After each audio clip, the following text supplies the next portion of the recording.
Innalhamdalillah nahmaduhu wa nasta'inuhu wa nastaghfiruh wa natubu ilaihi wa na'udzu billahi min syururi anfusina wa sayyiati a'malina may yahdihillahu fala mudilla lahu wa may yudlil fala hadiyalah asyhadu an la ilaha illallah wa la syarikalah asyhadu anna muhammadan abduhu wa rasuluhu alladzi la nabiyya ba'dah wa ba'du.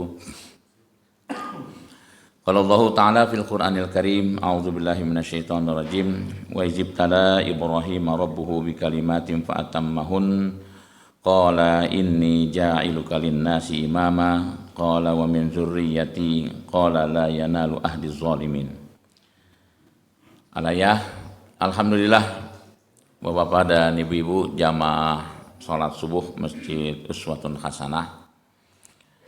Pada kesempatan pagi hari ini Allah masih memberikan kesempatan kepada kita di atas kenikmatan yang tidak pernah ada putus-putusnya Allah berikan kepada kita. Saking banyaknya kenikmatan yang Allah berikan sehingga Allah perlu membuat sebuah statement, wa in ta'uddu ni'matallahi la tuhsuha, kata Allah. Tidak ada seorang pun yang mampu menghitung-hitung nikmat, saking banyaknya kenikmatan. Kita diperintahkan oleh Allah Subhanahu wa taala dalam sebuah ungkapan, wallahu akhrajakum min butuni ummahatikum la ta'lamuna syai'a wa ja'ala lakumus sam'a wal absara wal afidah la'allakum tashkurun. Dari sekian banyaknya kenikmatan yang Allah berikan, maka Allah menginginkan kepada kita untuk mengoptimalkan potensi yang telah Allah titipkan kepada kita, potensi intelektual, potensi spiritual, dan juga potensi fisikal. Kata Allah, la'alakum tashkurun, maka syukurilah. Jadi implementasi rasa syukur kita kepada Allah Subhanahu wa taala itu melalui 3 instrumen yang sangat sensitif. Melalui intelektual kita, melalui spiritual, dan juga melalui fisikal kita, insya Allah. Di dalam ayat yang lain, sekian banyak kenikmatan yang Allah berikan, ternyata qalilan ma tashkurun, hanya sedikit sekali hambaku yang bersyukur. Kita menempatkan diri pada posisi yang banyak atau yang sedikit? Nah, ini sebuah pertanyaan.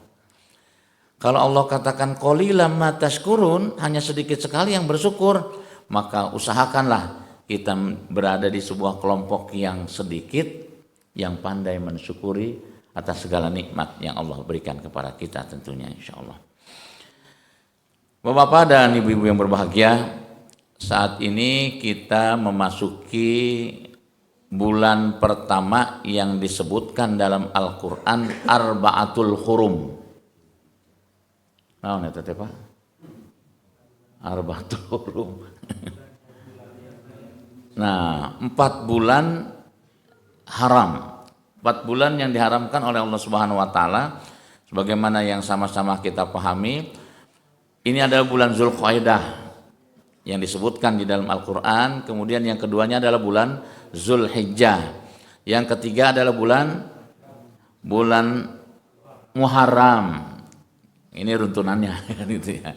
Muharram, kemudian yang keempat adalah bulan Rajab. Ini disebutkan di dalam Al-Qur'anul Karim oleh Allah Subhanahu wa taala.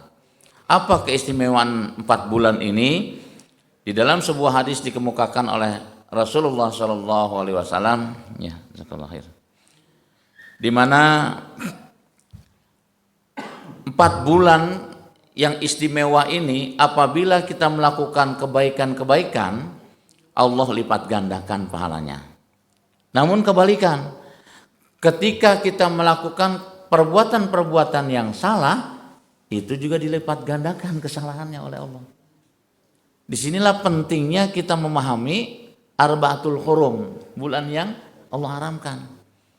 Sehingga muncul kehati-hatian kita di 4 bulan ini, jangan sampai melakukan perbuatan-perbuatan yang keliru, perbuatan yang salah. Kenapa? Karena dilipat gandakan oleh Allah. Nah, ini yang perlu kita pahami.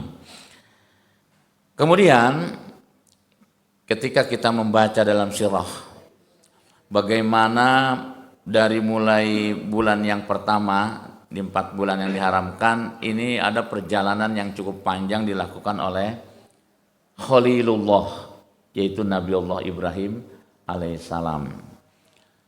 Berawal ketika Nabiullah Ibrahim dilahirkan, ada peraturan Raja Namrud pada waktu itu, tidak boleh ada anak laki-laki yang lahir. Maka disembunyikanlah oleh ibunya di dalam goa. Ibrahim disembunyikan di dalam goa. Ibunya berpikir disembunyikan di dalam goa, terus gimana makannya kan itu Pak ya. Ternyata Allah ajarkan ibu Nabi Ibrahim itu ketika disimpan di dalam goa, maka letakkanlah madu di tangan si bayi itu, disuruh isap. Ternyata madu itu terus mengalir sampai besar. Ini perjalanan Nabiullah Ibrahim yang pertama. Kemudian apa yang dinyatakan oleh Allah Subhanahu wa taala dalam surat 2 ayat 124 yang saya sampaikan di awal tadi, wa izibtala Ibrahima rabbuhu bikalimatin. Allah Subhanahu wa taala menyampaikan pesan ini ya tentunya kepada kita semua, bagaimana pada waktu itu Nabiullah Ibrahim alaihissalam mendapat perintah dari Allah Subhanahu wa taala, karena di situ kalimatnya adalah bikalimatin, dengan beberapa perintah. Nah, yang pertama kali Nabiullah Ibrahim mendapat perintah setelah ya tahu siapa Allah, yaitu membersihkan segala berhala yang ada di dalam Baitullah. Ada berapa Pak berhala di dalam Ka'bah waktu itu Pak? Harus tahu Pak, sebentar lagi UTS. Berhala di dalam Ka'bah waktu itu berjumlah 360 Pak. Yang paling besar itu ada 4 di setiap sudut. Pertama, siapa berhalanya tuh? Lata, Manat, Hubal, Uzza, disimpan di sudut-sudut. Yang lainnya kecil-kecil. Kenapa 360 bahara? Karena dalam 1 tahun jumlah hari itu 360. Sehingga setiap hari menyembah berhalanya itu beda-beda. Gitu ceritanya Pak. Jadi hari pertama berhala A, B, C, terus setiap hari beda-beda berhala yang disembahnya. Begitu ceritanya. Nabiullah Ibrahim mendapat perintah dari Allah Subhanahu wa taala untuk membersihkan segala bentuk berhala di dalam Ka'bah itu bukan tanpa resiko Pak. Yang terbayang oleh Nabiullah Ibrahim, risikonya pasti akan ditangkap, bahkan dibunuh. Oh ya Tuhan, Tuhan mereka gak kepalang tanggung. Tapi apa yang terjadi? Makanya dalam ayat itu disebutkan oleh Allah Subhanahu wa taala, fa'atammahunna. Nah, ini pelajaran buat kita sebenarnya Pak. Nabiullah Ibrahim ketika mendapat perintah dari Allah Subhanahu wa taala, kemudian diikuti oleh para nabi berikutnya sampai baginda Rasulullah sallallahu alaihi wasallam, dilanjutkan para khulafatur rasyidin, para sahabat salafus saleh mengikuti kalimat fa'atammahunna. Jadi setiap ada perintah dari Allah Subhanahu wa taala, tidak ada sedikit pun keraguan untuk melakukannya. Enggak nanya, masa sih Allah perintahkan ini gitu. kan resikonya mati nih gitu. Nggak nanya-nanya begitu. Fa'atammahunna, langsung saja dilakukan oleh Nabi Ibrahim. Ketika datang perintah Allah Subhanahu wa taala, maka akalnya itu disembunyikan. Termasuk perasaannya pun disembunyikan. Sebab ketika akal itu dikedepankan, pasti akan ditimbang-timbang. Kan begitu ya akal. Begitu juga perasaan. Ditimbang-timbang, dihitung-hitung. Kan yang sering kali terjadi begitu. Ada perintah dari Allah Subhanahu wa taala, timbang-timbang eta dikasih itu kudunya kacanya. Sampai kebentur gitu. Kasih stiker, Pak. Memang sering kali terjadi begitu. Belum jadinya. Iya. Apa yang Allah perintahkan, fa'atammahunna, itulah yang dilakukan oleh Nabi Allah Ibrahim alaihissalam. Akalnya disimpan, perasaannya disimpan, sehingga mudah laksanakan. Bikalimati dengan beberapa perintah. Nabi Ibrahim lakukan, ternyata resikonya betul, dibakar hidup-hidup. Sebuah kenyataan yang dialami oleh Nabiullah Ibrahim pada waktu itu, dia harus merasakan tubuhnya dibakar hidup-hidup oleh Raja Namrud. Tapi subhanallah, karena keyakinannya Nabiullah Ibrahim ya kepada Allah Subhanahu wa taala, yang pasti ketika kita melaksanakan perintah Allah, Allah tidak akan bersikap zalim kepada dirinya. Itulah keyakinan yang dipancangkan oleh Nabiullah Ibrahim, sehingga fa'atammahunna, kalimat yang Allah sampaikan. Ternyata betul, begitu dibakar, maka saat itu Allah perintahkan kepada api untuk merubah sifatnya. Langsung Allah perintahkan, ya naru, wahai api, berubahlah sifatmu, yang panas itu menjadi sejuk. Masya Allah, itu Pak, langsung Pak. Sehingga Nabi Ibrahim dibakar itu, meskipun apinya berkobar sedemikian, tapi Nabi Allah Ibrahim merasakan laksana di dalam sebuah ruangan AC. Sehingga di dalam Al-Quran disebutkan tidak ada satu bulu pun yang terbakar. Ya karena memang sejuk kondisinya. Sampai habis, apa yang terjadi? Ternyata Raja Namrud dengan pasukan yang lainnya semua tidak bisa berbuat apa-apa. Apa yang terjadi? Luar biasa sihirnya Ibrahim, kan gitu Pak ya. Lebih dahsyat sihirnya Nabi Ibrahim. Dianggapnya Nabi Ibrahim itu punya sihir yang hebat, sehingga tidak mempan dibakar. Padahal kedekatannya dengan Allah Subhanahu wa taala sebagai pemilik segala-galanya. Seiring dengan berjalannya waktu, sampailah pada perintah yang berikutnya. Apa perintah yang berikutnya? Ternyata Nabi Allah Ibrahim ditanya oleh istrinya Sarah. Wahai kakanda, engkau adalah seorang nabi. Bagaimanapun harus punya keturunan, biar ada yang melanjutkan kenabian. Kata Nabi Ibrahim, gimana Allah tidak kasih keturunan pada saya? Karena saya mandul, kata Nabi Ibrahim begitu. Maka kata Sarah, tidak, justru yang mandul saya. Gitu. Tidak, kata Nabi Ibrahim, saya. Maka untuk membuktikan itu, kata Sarah, sudahlah, kau nikahi ini Hajar. Kau nikahi Hajar. Maka dinikahilah Hajar. Seiring dengan berjalannya waktu, apa yang terjadi? Nikah 1 tahun ternyata Hajar hamil. Maka kata Sarah, tuh betul kan engkau tidak mandul, yang mandul aku. Begitu kata Sarah. Dijalanilah hidup. Sampai akhirnya janin yang dalam rahim Hajar lahir.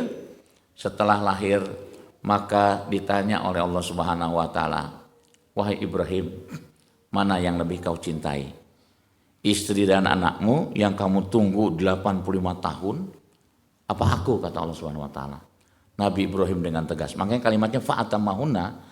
Dengan tegas Nabi Ibrahim mengatakan, aku lebih mencintai dirimu wahai Allah ketimbang anak dan istriku. Kalau begitu, izhab, tinggalkan anak dan istrimu. Bayang itu Pak. Coba kalau akal dimainkan. Timbang-timbang Pak ya. Gak kepalang tanggung Nabi Ibrahim meninggalkan anak dan istri di padang tandus. Jangankan tumbuhan air pun gak ada di situ. Gak ada air. Makanya yang terbayang di benak Nabi Ibrahim, kalau tidak ditolong oleh Allah Subhanahu wa taala, mungkin hanya beberapa hari sudah selesai hidupnya, kan begitu. Tapi keyakinan Nabi Ibrahim, Allah pasti akan menolongnya. Di sisi lain, fitrah manusia itu nggak bisa ditutup-tutupi. Berangkatlah Nabi Ibrahim selangkah, 2 langkah, 3 langkah, beberapa langkah agak jauh, nengok ke belakang. Melihat anak dan istrinya, muncul rasa iba. Nggak tega juga ternyata. Nah itu perasaan yang bermain Pak akhirnya Pak. Perasaannya bermain. Kata istrinya itu, wahai kakanda, kalau memang benar perintah Allah, Ishak tinggalkan saja kami di sini. Gitu. Yakinlah karena ucapan istrinya dilangkahkan lagi sampai 3 kali melangkah. Nengok lagi. Akhirnya istrinya itu langsung dengan tegas mengatakan, wahai kakanda, jangan kau ragukan untuk meninggalkan kami di sini. Innallaha ma'ana. Ketahuilah kami bersama dengan Allah Subhanahu wa taala. Kalimat itulah yang membuat Nabi Ibrahim itu tegar, ditinggalkan, enggak ngeliak-liak deui Pak. Gitu. Berangkatlah Nabiullah Ibrahim. Dan yang luar biasa, Nabi Ibrahim meninggalkan anak dan istrinya itu enggak ngasih tahu. Memang tidak dikasih tahu oleh Allah. Berapa lama kan gitu Pak ya. Kan beda dengan istri kita, ayeuna mah. Itu Pak ya. Iya kan istri kita nanya, mau berapa lama? Kan pasti nanya gitu Pak ya. Berapa lama? Nabi Ibrahim enggak memberitahu ke istrinya dan istrinya pun enggak nanya lagi. Berapa lama kakanda mau meninggalkan kami di sini? Enggak. Pokoknya sudah merasa nyaman kedekatannya dengan Allah Subhanahu wa taala. Betapa pentingnya dekat dengan Allah sehingga muncul ketenangan dalam jiwa. Ala bizikrillahi tatmainul qulub. Nah, itu kedekatan kita dengan Allah Subhanahu wa taala membuat hati kita menjadi tenang, hati kita menjadi nyaman. Berangkatlah Nabiullah Ibrahim alaihissalam. Apa yang terjadi? Falamma balagha ma'ahu sa'ya qala ya bunayya inni ara fil manam anni asbahuka fanzur maza tara. Apa yang terjadi setelah sekian lama? Kalimat balagha diinterpretasikan oleh para mufassir dan para muhaddisin. Itu ada yang mengatakan 9 tahun. Setelah Nabi Ibrahim meninggalkan 9 tahun, setelah Nabi Ibrahim meninggalkan 12 tahun, beda-beda interpretasinya. Katakanlah ambil 9 tahun atau ambil yang lama 12 tahun. Setelah 12 tahun dapat lagi perintah dari Allah Subhanahu wa taala. Wahai Ibrahim, sudah sekian lama Anda meninggalkan anak dan istri. Tengoklah, temuilah. Tapi pesan Allah bukan hanya sekedar anjang sono, pelepas rindu, tapi ada perintah yang aku sampaikan kepadamu. Nah itu. Apa perintah yang diterima oleh Nabiullah Ibrahim? Ternyata perintahnya itu tidak secara langsung disampaikan oleh Allah melalui malaikat, tapi Allah menyampaikan perintah kepada Nabiullah Ibrahim melalui mimpi. Inni arafil manam. Melalui mimpi. Kan luar biasa ya perintah Allah. Kalau melalui malaikat Jibril yakin. Tapi ini melalui mimpi. Bayangkan, akal dan hati itu diuji oleh Allah Subhanahu wa taala perintahnya. Kan kebayang kalau malaikat Jibril yang langsung memerintahkan jelas yakin. Ini melalui mimpi. Ini kan luar biasa. Bagaimana mengolah pikiran, mengolah perasaan melalui mimpi yang terjadi. Semalam bermimpi menyembelih putranya, 2 malam menyembah, sampai begitu 3 malam, yakinlah Nabiullah Ibrahim bahwa ini bukan hanya sekedar mimpi, tapi ini adalah benar perintah Allah Subhanahu wa taala. Maka berangkatlah Nabi Ibrahim menemui istri dan anaknya. Setelah sampai, apa yang terjadi?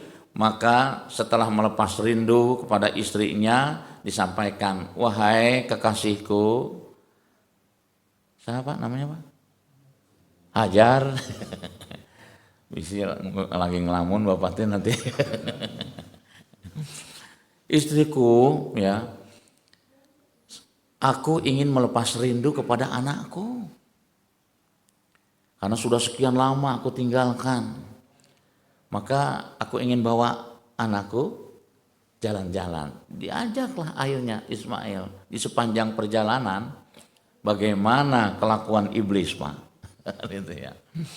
Yang pertama kali iblis itu mengganggu siapa? Ismail diganggu. Ya, Ismail diganggu. Ternyata Ismail juga nggak ada persoalan gangguan iblis itu. Istrinya diganggu. Hajar itu diganggu oleh iblis. Nggak ada persoalan masalah gangguan iblis. Tahu dasar iblis kan ya. Nabi Ibrahim itu diganggu sepanjang perjalanan, Pak. Sepanjang perjalanan Nabi Allah Ibrahim diganggu terus pikiran dan perasaannya. Maka disitulah ada napaktilas lontar, jumroh, jamarat. Nah dari situ. Jadi napaktilasnya di sana. Dilemparilah batu. Iblis laknatullah, iblis laknatullah. Makanya ketika kita jumroh, Pak, di sana itu memang harus dengan kemarahan kita itu, Pak. Melempar batu itu di jamarat itu, Pak. Iblis laknatullah. Begitu, Pak. Kebencian kita kepada iblis yang mengganggu manusia. Sampailah di suatu tempat. Ketika sampai di suatu tempat, Nabi Ibrahim itu dia berpikir kalimat apa yang paling pas aku sampaikan kepada anakku tentang apa perihal mimpiku. Sampailah dengan kalimat ya bunayya.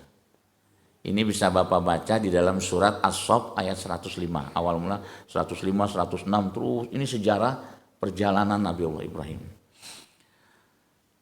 Wahai anak yang aku cintai, baru kali ini ayah bertemu denganmu. Dari sekian lama ayah meninggalkanmu. Tapi kali ini ayah bertemu denganmu bukan hanya sekedar melepas rasa rindu sekian lama tidak bertemu. Ada perintah Allah, nak. Apa perintahnya, wahai ayah? Inni ara fil manam anni asbahuka fanzur maza tara. Bagaimana menurut pendapatmu, hai anakku? Aku dapat perintah dari Allah menyembelih dirimu. Bayang coba, nggak kalimat apa lagi yang harus diucapkan? Karena di dalam teks ayatnya begitu bunyinya langsung. Aku dapat perintah dari Allah untuk menyembelih dirimu. Masya Allah, itu luar biasa, Pak. Mengorbankan dirimu. Nah, gitu.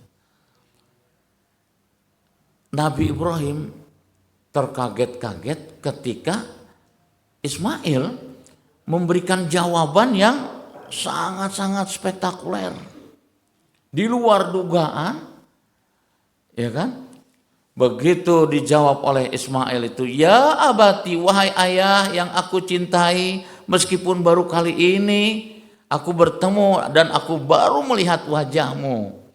Tapi ternyata engkau menghampiriku itu bukan hanya sekedar melepas rindu, tapi dalam rangka melaksanakan perintah Allah Subhanahu wa taala. Kalau memang itu benar adalah perintah Allah Subhanahu wa taala, wahai ayah, if'al, jangan sedikit pun ragu, laksanakan. Maka di situ kalimatnya if'al, fi'il amar. Laksanakan.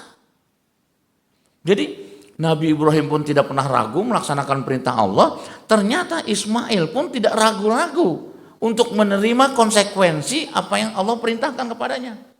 If'al, laksanakan. Satajiduni insyaallahu minas sabirin. Maka engkau akan mendapati aku tergolong orang yang sabar atas ujian yang Allah sampaikan kepadaku. Masya Allah. Ini, Pak. Coba Bapak iseng ke anak ngomong, Pak. Cuma jawaban anak coba, Pak. Enak aja kalau cuma macam-macam itu kalimat. Tapi luar biasa. Nah, dari peristiwa ini ternyata ada peran seorang ibu yang membentuk karakter seorang anak. Ya kan Nabi Ibrahim baru ketemu. Ternyata kok anaknya langsung Ismail itu langsung bisa mengatakan seperti itu. Berarti ada peran di situ. Siapa? Peran seorang ibu, yaitu Hajar. Dia berperan mengkondisikan anak agar menjadi anak yang soleh. Ternyata betul kalimatnya, Masya Allah. Betapa bangganya Nabi Allah Ibrahim pada waktu itu kepada istrinya Hajar itu, membentuk anaknya itu menjadi anak yang soleh. Nah ini pelajaran yang jarang diketahui oleh ibu-ibu. Ini adalah peran yang sangat penting seorang ibu. Dari perjalanan yang sekian panjangnya Rasulullah kan membuat sebuah statement, ya kan? Yang pertama, al-ummu madrasatul ula. Ibu itu adalah sekolah pertama bagi anak-anaknya dari mulai dikandung. Bagaimana Imam Syafi'i dalam kandungan ibunya itu dibentuk oleh ibunya itu sehingga begitu lahir menjadi seorang anak yang soleh. Lahir sudah hafal Quran, Pak. Kenapa? Kata ketika dalam kandungan ibunya itu selalu melantunkan Al-Quran karena sehabis Quran ibunya itu. Itu pembentukan itu sampai sedemikian. Sampai akhirnya 7 tahun disuruh belajar ke Imam Syafi'i. Imam Maliki. Imam Syafi'i belajar ke Imam Maliki. Makanya Imam Maliki itu adalah gurunya Imam Syafi'i. Suruh belajar, dibawalah ada 4 kitab. Al-Muwatta nama kitabnya. 1 jilid itu tebalnya kayak Al-Quran, Pak. 4 jilid. Itu dihafal oleh Imam Syafi'i.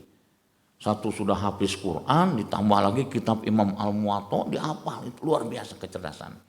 Siapa yang membentuknya? Ibunya. Ibunya yang membentuk. Nah itu. Makanya peran seorang ibu itu sangat dominan, luar biasa. Membentuk karakter seorang anak di situ. Nah, apa yang terjadi setelah peristiwa itu terjadi, maka terjadilah pelaksanaan. Nabi Ismail disuruh berbaring di atas batu, kemudian pisau diambil, banyak kisah-kisah yang diceritakannya di situ. Pendek cerita, ketika pisau itu diletakkan di leher Ismail, malaikat Jibril langsung memegang tangan Nabi Ibrahim. Cukup, ketaatanmu sudah sempurna. Yakin Nabi Ibrahim, Allah tidak zolim kepada hambanya. Iya kan? Ada kisah Israiliyatnya, Pak. Kisah Israiliyatnya gimana, Pak? Jadi Ismail digorok, akhirnya berubah jadi domba. Nah itu kisah bohong itu sebenarnya. Gitu kisahnya bukan begitu. Jadi begitu pisau mau diletakkan ke leher, dipegang langsung tangannya oleh malaikat Jibril. Cukup, ketaatanmu sudah sempurna. Silakan kau sembelih ini domba sebagai penggantinya. Gitu.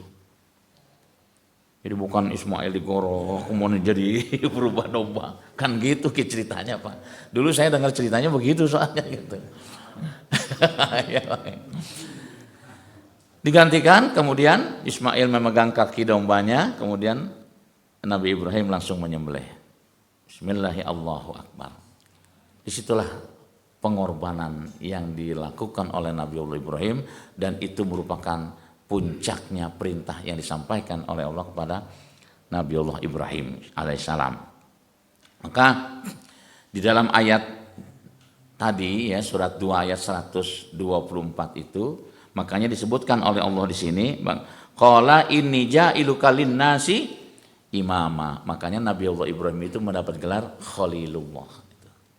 Di situ bapaknya para nabi yang melaksanakan perintah Allah dengan berbagai ketaatan sekalipun irasional perintah itu. Dia menyembelih anak kan irasional, Pak. Nunggu anak 85 tahun kurang lebih, begitu anak lahir disuruh disembelih, kan irasional itu peristiwa. Tapi apa yang terjadi? Karena Nabi Ibrahim yakin Allah tidak pernah bersikap zalim, ternyata betul kenyataan. Nah ini semoga menjadi pelajaran buat kita. Apapun yang Allah perintahkan kepada kita, fa'atammahunna, laksanakan saja.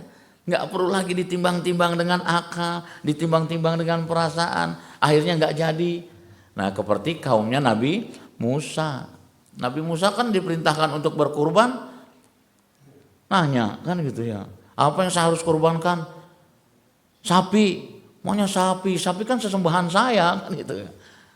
Nah itu sampai akhirnya tanya lagi, iyalah nggak apa-apa kalau memang kata Tuhanmu. Lantas sapinya apa? Sapinya lanang wadon kan gitu. Sapinya laki-laki yang perempuan. Udah nanya gitu, tanya lagi, sapinya hitam atau putih, merah, nanya-nanya ujung-ujungnya tidak mau melaksanakan. Nah, pelajaran apa yang bisa kita ambil? Nah, tentunya yang bisa kita ambil pelajaran di sini adalah bagaimana saat ini kita mendapat perintah dari Allah Subhanahu wa taala. Yang pertama, pelaksanaan ibadah haji. Nah, paktilas Nabi Allah Ibrahim alaihissalam. Semua itu tidak luput dari yang namanya pengorbanan. Kita lahir ke alam dunia ini itu juga pengorbanan yang dirasakan oleh seorang ibu kita. Iya kan? Pengorbanan ibu kita itu. Lahirlah kita, begitu kita lahir besar, termasuk jangan dianggap bangun subuh itu enggak ada pengorbanan, Pak. Pengorbanan apa ketika kita bangun subuh? Kita harus mengorbankan rasa ngantuk. Kan waktu subuh itu paling enak tidur itu tuh. Kita harus korbankan rasa ngantuk itu. Apalagi kita bangun di sepertiga malam misalnya kan. Itu rasa ngantuknya semakin terasa. Tapi kita rela korbankan rasa ngantuk itu. Makanya kata Allah di dalam Al-Quran itu allazi khalaqal mauta wal hayata liyabluwakum ayyukum ahsanu amala. Pasti hafal ini Pak ya. Surat apa itu Pak? Surat Al-Muluk. Dialah Allah yang menjadikan kita dari kita tidak ada menjadi ada. Setelah kita ada, kata Allah liyabluwakum. Di situ menggunakan harful mudharaah. Alamatul ya mudharaah. Di mana Allah Subhanahu wa taala memberikan penjelasan kepada kita, aku lahirkan kalian ke alam dunia ini, tapi ada pesan dari Allah itu, liyabluwakum. Begitu Anda lahir dan kelahiran Anda pun itu tidak luput dari yang namanya al-ibtila, yaitu ujian, pengorbanan. Jadi namanya hidup itu memang pengorbanan. Dalam berbagai aktivitas yang kita lakukan, hidup adalah pengorbanan. Makanya disebutkan oleh Allah Subhanahu wa taala begitu. Pengorbanan itu merupakan ujian. Gak ada manusia yang luput dari pengorbanan. Tidak ada manusia yang luput dari ujian. Gak ada. Meskipun memilih diam diri, ada sebuah pengorbanan yang dia berikan. Meskipun hanya diam. Apa pengorbanan? Tidak ikut andil. Gitu ya. Orang kerja bakti, kita mah diam aja. Orang yang kerja bakti berkorban kan? Berkorban. Yang diam sama aja berkorban kan gitu ya. Nah itu tuh, Masya Allah. Apalagi dalam keseharian kita itu, dalam rumah tangga terutama ya, korban yang banyak dilakukan adalah korban perasaan katanya gitu. Yang merasa banyak korban adalah istri kita. Banyak korban perasaan. Dianggapnya kita mah enggak, sama, kita juga sama banyak pengorban perasaan. Nah hidup memang pengorbanan. Enggak ada yang luput dari pengorbanan hidup itu. Nah dijalani apa yang terjadi. Masya Allah, ini luar biasa. Apa sih tujuannya Allah ya menguji kita untuk melakukan pengorbanan demi pengorbanan? Dalam praktek apapun itu kita melakukan pengorbanan. Nih masjid sudah jadi kemarin. Wah luar biasa pengorbanan nih Pak ya. Bermacam-macam, ada yang korban tenaga, berkorban pemikiran, ada juga korban, wah pokoknya macam-macam aja Pak ya. Semua itu penuh dengan pengorbanan. Gak ada yang tidak pengorbanan. Nah, yang saya ingin titik beratkan di sini bahwa aku penuhi panggilanmu wahai Allah dengan pengorbanan. Itu. Coba saja Bapak, lagi asik nih, ya, bekerja, lagi asik bekerja. Apalagi ya pembisnis itu, kalau sudah bisnis itu ini luar biasa nih, kalau lewat aja gagal nih 1 miliar misalnya gitu Pak ya, gagal 1 miliar. Tiba-tiba lagi asik mengerjakan sesuatu itu, ada panggilan dari Allah Subhanahu wa taala. Allahu Akbar, Allahu Akbar. Kira-kira gimana kita tuh Pak? Hah? 1 miliar ini 1 miliar. Kan gitu. Kan gambaran manusia kan sederhana banget kan kadang-kadang itu teh. Padahal Allah kan yang memberikan rezeki. Kalau Allah tidak kasih 1 miliar tetap aja enggak kan gitu. Tapi betapa bahagianya kita ketika kita bisa memenuhi tadi perintah Allah Subhanahu wa taala atau kita memprioritaskan keinginan Allah Subhanahu wa taala yang mengundang kita. Kenapa? Karena kita sudah tempatkan Allah adalah zat di atas segala-galanya. Ketika kita tempatkan itu tidak perlu kita khawatirkan tentang apapun namanya. Makanya kalimat yang insya Allah sering kita dengar itu adalah wa may yattaqillah. Gitu ya. Wa may yattaqillah, barang siapa yang selalu memenuhi keinginan Allah Subhanahu wa taala dengan nilai takwa, wa may yattaqillah di situ, yaj'al lahu makhraja, maka Allah berikan jalan keluar baginya. Apa jalan keluar yang Allah berikan? Wa yarzuqhu min haitsu la yahtasib. Aku akan datangkan rezeki yang datangnya tidak diduga-duga. Nah itu. Cuman persoalannya kan seberapa besar keyakinan kita tentang Allah itu sosok di atas segala-galanya. Jadi apapun yang kita lakukan dalam keseharian kita hubungannya dengan tauhid itu sangat kuat sekali. Urusan bab rezeki, bab-bab yang lain itu hubungannya dengan tauhid. Artinya kita mampu atau tidak menempatkan Allah di atas segala-galanya. Itu yang harus selalu kita ingat. Bahwa Allah lah yang menghendaki kita berada di alam dunia ini. Setelah kita berada di alam dunia, maka Allah uji kita. Kenapa sih Allah harus menguji kita? Liyabluwakum ayyukum ahsanu amala, kata Allah. Aku ingin tahu siapa di antara kita yang mampu menyelesaikan masalah-masalahnya, yang mampu menyelesaikan ujiannya. Jadi ketika Allah memberikan ujian kepada kita dengan berbagai masalah, maka jangan kita menghindar dari masalah. Saya ambil contoh sederhana saja misalnya. Di bulan Zulhijjah nanti Allah menguji kita untuk melakukan apa Pak? Kurban. Iya kan? Kurban. Kalau dalam rukun Islam itu ada haji, ya kan? Apa bukti pengorbanan kita untuk melaksanakan perintah Allah berupa haji? Haji kan rukun.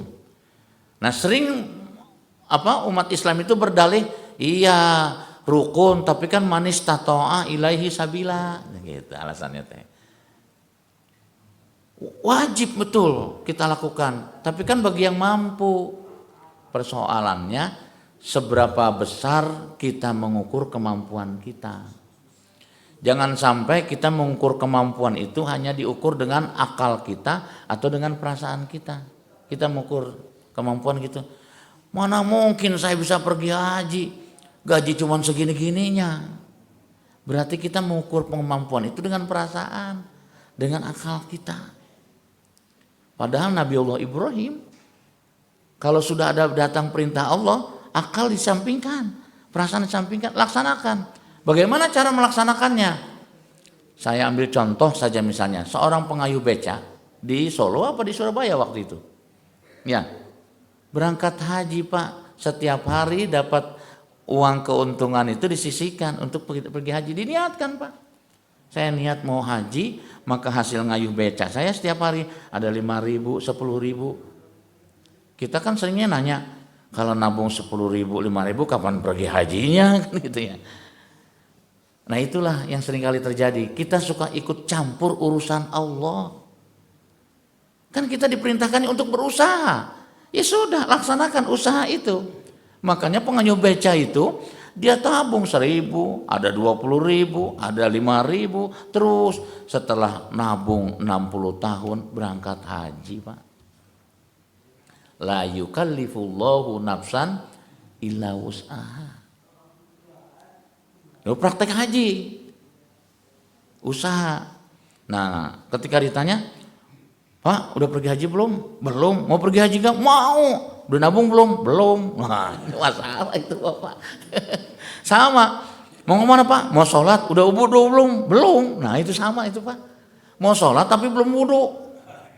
Nah itu sama itu. Mau pergi haji nggak? Mau. Tapi nabung nggak? Belum. Nah itu sama itu.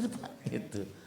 Jadi yang namanya innamal a'malu binniyat itu diiringi dengan sebuah usaha, nabung. Setelah nabung sudah nggak usah berpikir kapan pergi hajinya dengan uang segini, tidak. Itu kisah atau pengalaman-pengalaman saya banyak sekali itu Pak. Tetangga saya pengen pergi haji, suami istri itu akhirnya nabung lah suami istri. Ya karena tadi gaji nggak akan cukup untuk pergi haji, nabung juga kalau nggak dipaksakan nggak akan bisa nabung. Nabunglah ceritanya dia suami istri.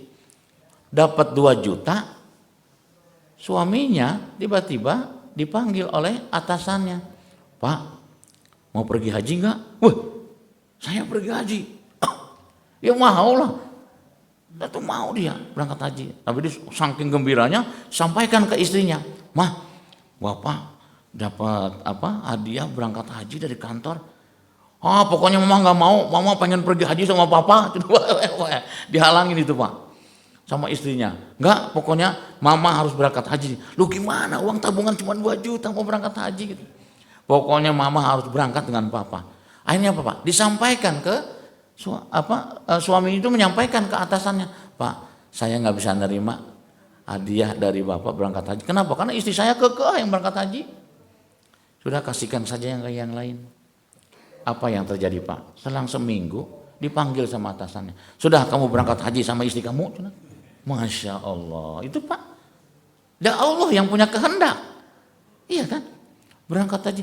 Sampai istrinya, "Benar ini Pak berangkat." Ternyata apa Pak?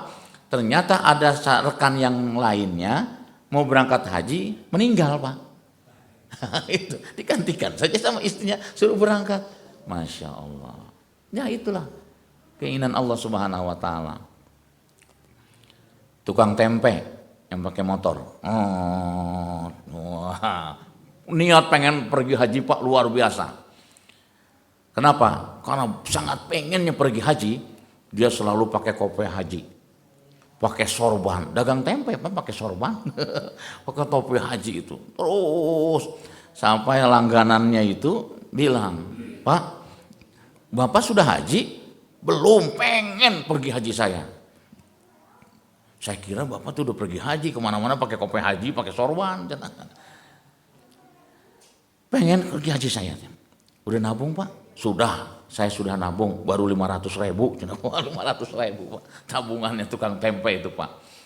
"Mau nggak kamu pergi haji?" "Ya mau lah, tapi tabungan saya baru 500. Sudah gini aja, Bapak urus ya kan, semua urusan haji, nanti berangkat haji dengan saya. Hajinya juga nggak palang tanggung Pak, haji plus." Masya Allah, itu luar biasa, haji plus Pak. Kenapa? Karena si Bapak ini anaknya ada 5 Pak, minta temenin anaknya karena udah tua, minta ditemenin anaknya. 5 anaknya nggak ada yang bisa nemenin. Ya sudah, kalau anda nggak anak-anak semua nggak ada yang bisa nemenin, Bapak pengen pergi haji sama tukang tempe, kan gitu. Berangkat haji Pak, pakai haji plus. Masya Allah.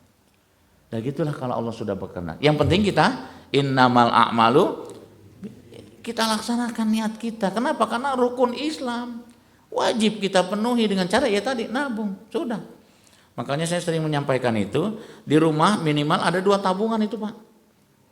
Ya, yang pertama tabungan haji, setiap hari pokoknya lihat masuk saku, lihat ada uang berapa masukin ini. Ya Allah, saya niat ini pergi haji. Gitu kan? Niatkan pergi haji. Kemudian tabungan yang kedua apa? Tabungan kurban. Yang tiap tahun kan ada.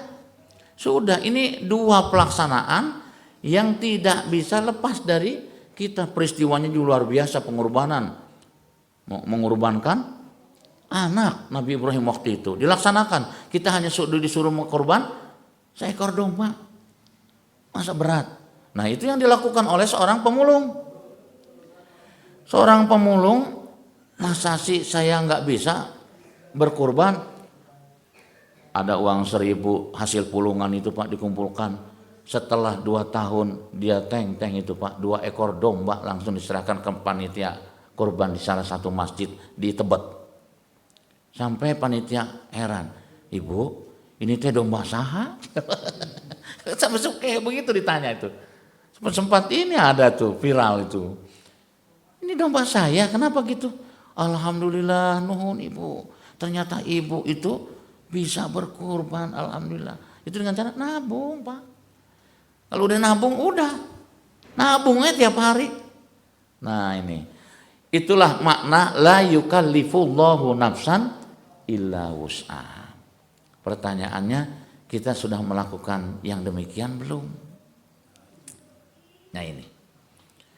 Jadi tidak Allah perintahkan kepada kita untuk memenuhi perintahnya kecuali sesuai dengan kemampuan. Cuman persoalannya seberapa besar kita mengukur kemampuan kita.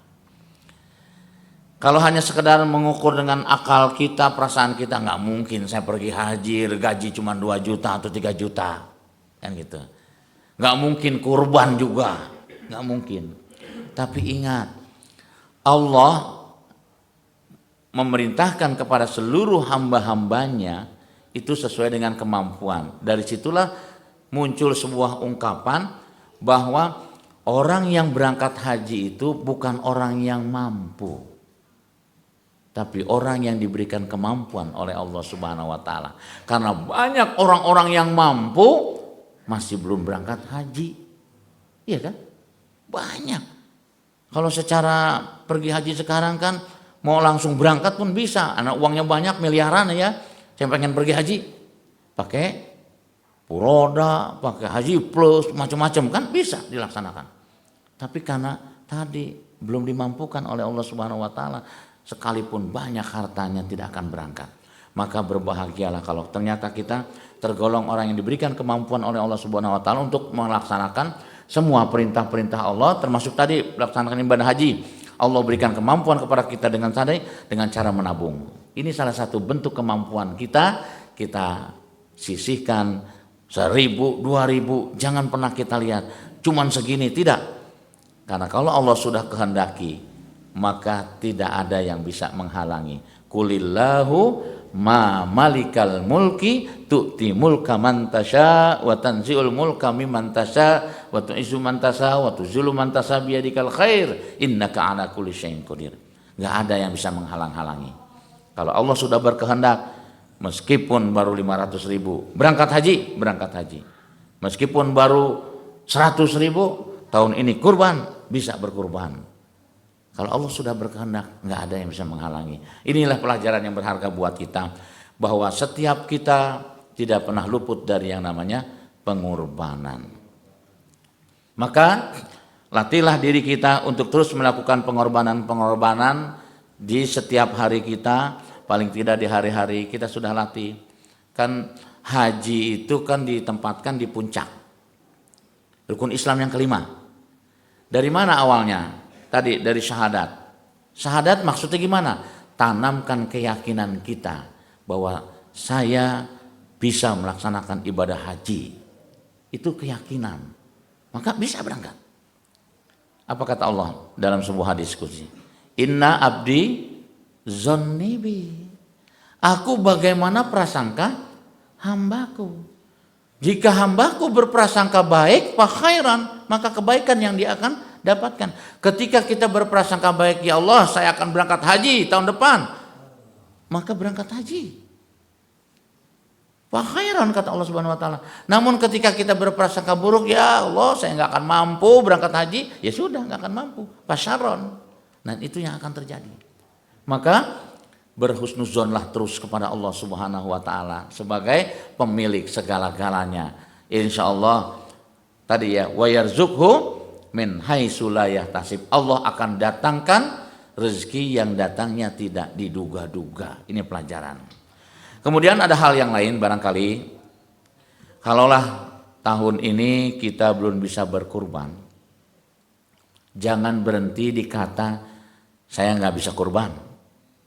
Karena ucapan itu adalah doa. Maka apa yang bisa kita lakukan? Zaid bin Harisah datang ke Rasulullah Sallallahu Alaihi Wasallam. Ya Rasul, tahun ini saya belum bisa berkurban. Apa kata Rasulullah? Apa yang kau miliki di rumah? Aku punya sepasang merpati. kurbankan sepasang merpatimu. Kenapa? Karena di dalam Al-Qur'anul Karim Allah menyebutkan itu apa? Lan tanalu. Jadi Allah tidak melihat besarnya hewan kurban, banyaknya bulu dan derasnya aliran darah, walakin taqwa minkum. Yang Allah lihat adalah sejauh mana ketakwaan kita kepada Allah Subhanahu wa taala. Salah satu bentuk ketakwaan kita, kalau tahun ini kita belum bisa berkorban, ada berapa uang di saku kita pada saat itu? Datang ke panitia kurban, Pak, tahun ini saya belum bisa berkurban. Jangan bilang nggak bisa, belum bisa berkurban. Saya titip uang nih, ada uang 100.000 atau 200.000. Doakan saya, semoga dengan infak untuk operasional pengorbanan, untuk kurban, doakan saya semoga tahun depan saya bisa kurban. Itu yang harus kita lakukan. Salah satu bentuk walakin taqwa minkum. Jangan sampai kita menjadi penonton setiap tahun. Bayangkan muqorib itu dapat pahalanya double. Ya dia berkurban, ya dia bayar operasional. Iya kan? Double. Padahal kita ada uang di saku 10.000, 20.000, 100.000. Kenapa kita tidak keluarkan titip ke panitia kurban? Saya sedih, Pak. Di beberapa masjid itu selalu mengeluhkan tentang biaya operasional. Karena nggak sedikit ternyata operasional itu, Pak. Iya. Terutama ketika pada saat pengen masak daging. Kan harus nunggu dulu yang disembelih. Kan gitu. Padahal ibu-ibu pengennya itu dari pagi itu sudah masak. Coba kalau ada uang operasional besar itu. Nggak harus mengambil daging dari kurban. Nah ini nampaknya yang harus kita bangun paradigma masyarakat. Kalau kita belum bisa kurban tahun ini, sudah titipkan berapa uang yang kita bisa titipkan ke panitia kurban. Sambil kita minta doa, doakan saya ya, mudah-mudahan tahun depan saya bisa kurban. Nah ini yang harus kita lakukan. Itulah salah satu bentuk walakin taqwa minkum, sebagai bentuk ketakwaan kita kepada Allah Subhanahu wa taala. Mudah-mudahan kita diberikan kemampuan oleh Allah Subhanahu wa taala untuk bisa melaksanakan semua apa yang Allah perintahkan, karena perintah-perintah Allah pasti mendatangkan kemaslahatan. Namun ketika kita tidak mampu melaksanakannya dengan tanpa usaha tadi, itu akan menjadi mudarat buat kita tentunya. Maka oleh karena itulah apapun pasti ada pengorbanan yang harus kita lakukan. Sampai sholat subuh pun ada pengorbanan. Setiap sholat harus ada yang kita korbankan. Iya, lagi asik dagang, waktu zuhur datang, pembeli lagi rame-ramenya, harus kita korbankan kan di situ. Harus kita korbankan, tinggalkan. Insya Allah, yakin pasti Allah memberikan yang terbaik buat kita.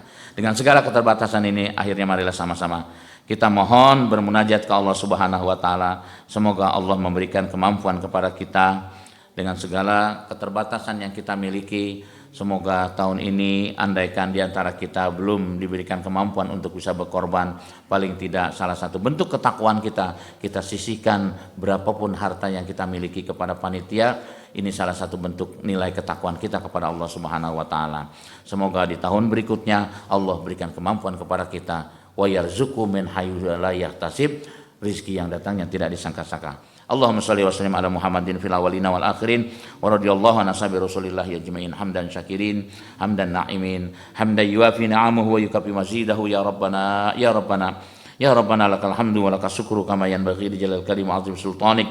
Allahumma inna nas'aluka ridhaka wal jannah, Allahumma inna nas'aluka ridhaka wal jannah, Allahumma inna nas'aluka ridhaka wal jannah wa na'udzubika min sakhatika wan nar wa na'udzubika min sakhatika wan nar wa na'udzubika min sakhatika wan nar ya rabbana ya rahmanir rahim. Kami adalah hamba-hambamu yang pada kesempatan pagi hari ini di waktu yang mustajabah, berilah kemampuan kepada kami ya Allah untuk mensyukuri atas segala nikmat yang Kau berikan kepada kami. Tanamkanlah ya Allah dalam jiwa kami iman yang kokoh, hati yang khusyuk, niat yang ikhlas, dan kesabaran yang tetap untuk mampu melaksanakan semua apa yang Kau perintahkan kepada kami, termasuk di dalamnya melaksanakan ibadah haji maupun ibadah kurban ya Allah. Berilah kemampuan kepada kami ya Rabbana ya Rahmanir Rahim. Tanamkan dalam jiwa kami nilai-nilai ketakwaan, sehingga apapun yang Kau perintahkan kepada kami spontan kami bisa melaksanakannya ya Allah. Ya Rahman, Ya Rahim, Ya Mujibas Sailin. Allahumma aizal Islam wal muslimin. Allahumma aizal Islam wal muslimin. Allahumma aizal Islam wal muslimin fi kulli makan wa azila syirka wal musyrikin wansur ibadakal muahidin. Allahumma anjil mu'minina fi biladi Palestin khassah wa fi anha'il bulda'il mu'minina 'amatan ya rabbal alamin. Allahumma rabbana taqabbal minna innaka antas samiul alim wa tub alaina innaka antat tawwabur rahim. Rabbana atina fid dunya hasanah wa fil akhirati hasanah wa qina azaban nar wadkhinal jannata ma'al abrar ya azizu ya ghafar ya rabbal alamin. Wa sallallahu ala sayyidina Muhammadin wa ala alihi wa sahbihi wasallam. Walhamdulillahi rabbil alamin. Aqulu qouli hadza wa astaghfirullahal azim li wa lakum minkum. Wassalamualaikum warahmatullahi wabarakatuh.